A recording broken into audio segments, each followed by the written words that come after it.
大家好，我係紅棗陸志恒，今日分享呢見證。我由細到大呢就貪玩，學歷不足，讀到中三冇讀啦。跟住呢，我就在家中沒有尋找工作，也沒有為自己的將來打算，無所事事。當時我令自己的生活自由，沒有管束，內心都好迷惘。我缺新的方向，認識一個壞朋友，開始流離浪蕩的生活。我做咗傷害別人的事。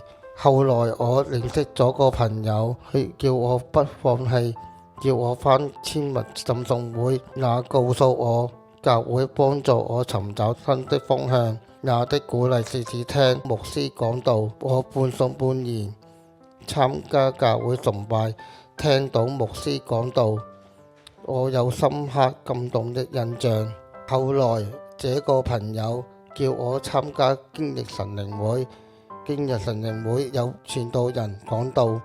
第一次我聽到耶穌基督救世贖金願釘十字架，我明白自己做錯事，耶穌會免我一切罪。我一個人開始感到非常感動，覺得自己找到生命的盼望。當牧師帶領祈禱，我流了眼淚，決定信主為我的救主。感謝主愛我。